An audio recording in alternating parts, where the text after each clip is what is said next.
The project I worked on was at Mechanicsburg Middle School, and it was additions for a new classrooms and a connecting bridge for the children to get from one wing to the other during winter weather.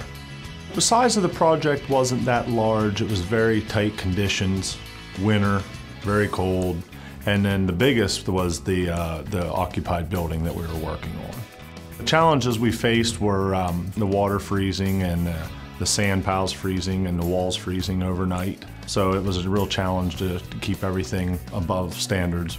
Because of the noise level issues, we had to really plan ahead as for the saw cutting and building scaffolds and getting everything ready prior to being to that spot to alleviate some of the noise problems. The most rewarding part of the project was when I was there doing some touch-ups. It was the first open house day for the kids and their parents to come in and see all their new lockers and to see all the smiling faces on the kids. That's rewarding.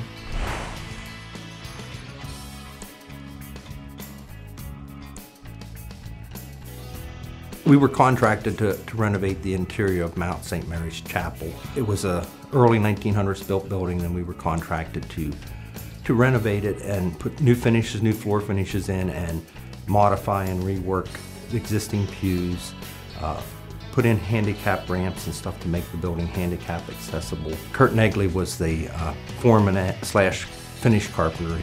Andrew Orndorff was as a finish carpenter for our company also. It was a very challenging project, taking out the old and bringing in the new. I mean, it was pretty intense, hard work as far as gutting it out, you know, ripping the floors up, putting new subfloors down. There was carpet on top, then there was that floor tile underneath, and then there was something like a hardboard under that. We had to take all that off before they could put the new floor down. We recycled and reused all the trim work that we could, and there was an extensive amount of oak trim, and we were able to utilize it, and what we had to replace, we tried to make it look and blend in, that it didn't look out of place whenever the job was done.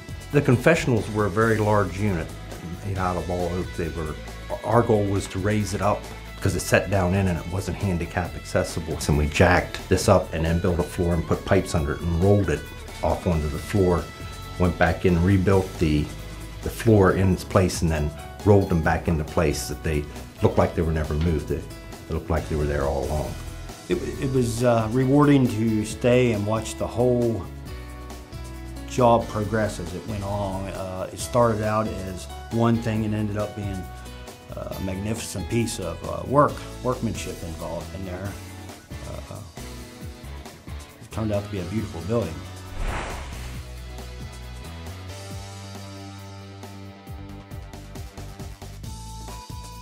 I was the site foreman. It was a solid measure wall bearing 3-story structure.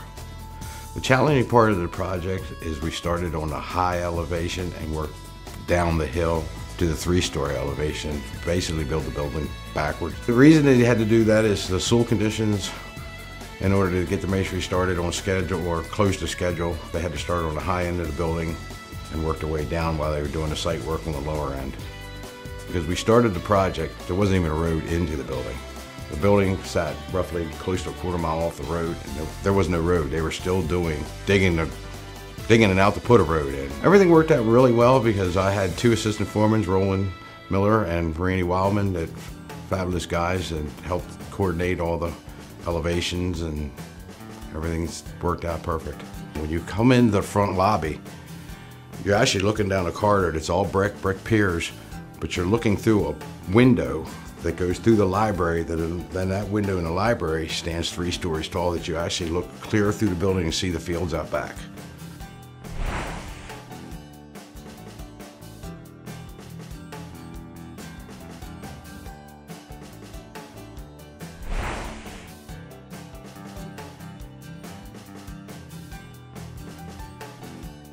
The project name was Selinsgrove Municipal Building and Library in Selinsgrove, PA. It was renovations to an existing building and additions for the new library.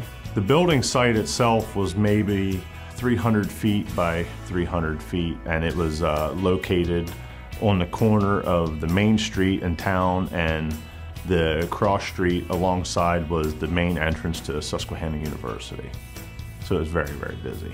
Some of the challenges we faced were very tight conditions, and then a lot of traffic. We had to stop traffic every 15 minutes to, as we drive the forklift onto the streets to set precast panels, loads of brick, block.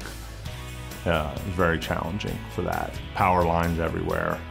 One of the hardest challenges was the amount of rainfall we received during that job period. And one of those was the hurricane that came through in October, and it completely flooded out the area. It was a long, stressful project, but one of the rewards was reading on the local newspaper site, all the townspeople thanking everybody for their hard work and how very nice their building turned out.